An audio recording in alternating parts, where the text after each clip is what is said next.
C'est le ministre de la Santé et de l'Hygiène publique lui-même qui donne l'information.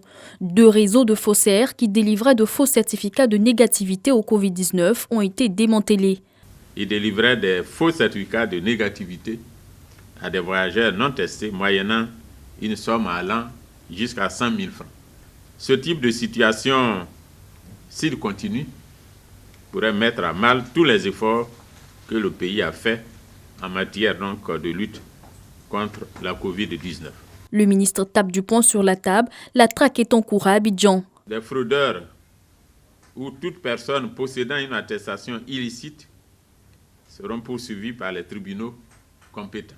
Depuis 3 mois, la Côte d'Ivoire enregistre des taux de positivité inférieurs à 5%.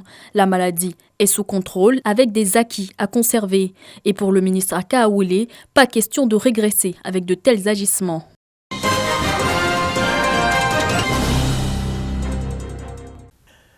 Benjerville, nous sommes à la ferme de Mazalé, grossiste de volailles.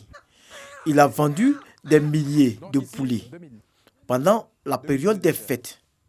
Sa ferme est pratiquement vide. Ici, dans ce bâtiment, on avait 2000 poulets de chair. Jusqu'au 31, à 2 h du matin, nous étions encore en livraison. Chose que habituellement, quand ce n'est pas le mois des fêtes, à partir de 18 h déjà, les livraisons sont bouclées. Donc ici, il doit nous rester autour de 50 poulets de chair. Voilà, mais il faut dire que c'était les plus petits. Spécialement dans ce bâtiment, on avait un lot de 1600 dindes. Donc là, on a terminé la vente. Tout s'est très bien passé. Et on souhaite que tous les mois soient décembre. Comme lui, Kindo, gérant des fermes, affirme aussi avoir évacué le stock de volailles pendant ces fêtes. Vendeurs et revendeurs se sont frottés les mains. Là, on a vendu tout dans Pète là. Maintenant, le niveau là, c'est ça qui est là. On n'a pas encore commencé à vendre. Ce qu'on a vendu là, c'est 3000. Ça marche bien même. Mais l'appréciation est différente chez ce grossiste. Revendeur qui estime que même si les cages sont vides, la moisson n'a pas été bonne en termes de revenus. Avant, on nous donnait à 3 000 francs le prix de gros. Aujourd'hui, c'est à 3 500. Il y aura des morts. Tu vas payer, comme on appelle, l'aliment des poulets. Tu vas donner les apprentis qui travaillent avec toi, tu vas les donner.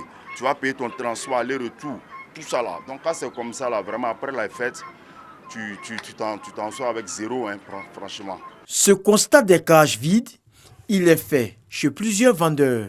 Quelques poulaillers fournis n'incitent pas à l'achat, même si les prix restent inchangés pour la plupart des revendeurs.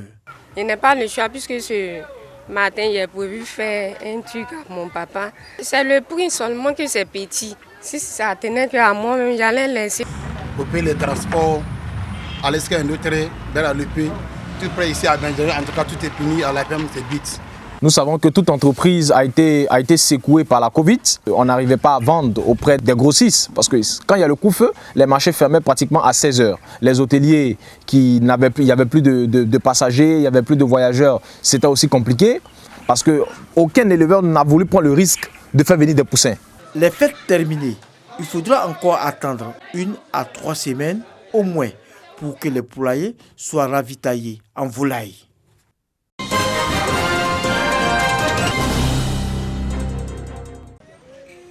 Ici, c'est Gagnoa, capitale de la région du Gor, une ville devenue commune de plein exercice à la faveur de la réforme communale de 1980 et depuis, ce bâtiment colonial qui a cessé de servir à usage d'école primaire abrite les services techniques de la mairie. Plus de 4 décennies après, plus aucune commodité. Les conditions même de travail définissent aussi la rentabilité des gens. Donc avec un ancien bâtiment comme ça, on faut dire que clairement on n'était pas à l'aise. Voici la réponse de la nouvelle équipe municipale. Ce bâtiment flambant neuf de 10 bureaux avec salle de réunion, archives, salle d'eau et magasin. Coût de l'ouvrage, environ 40 millions de francs CFA.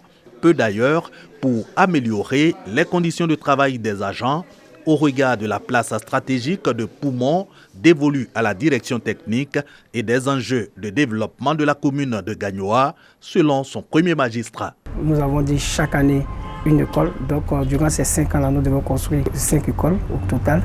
Et nous faisons tout pour permettre aux usagers de circuler pleinement dans les quartiers, dont le reprofilage l'eau de tous les quartiers de la commune. Début de ces travaux, janvier 2021, presque concomitamment avec le projet gouvernemental de renforcement et de réhabilitation de la voirie urbaine pour offrir à Gagnoa environ 20 km de bitume neuf, de quoi changer le visage de la commune où l'équipe municipale a déjà investi en 2 ans plus de 500 millions de francs CFA dans diverses infrastructures de base.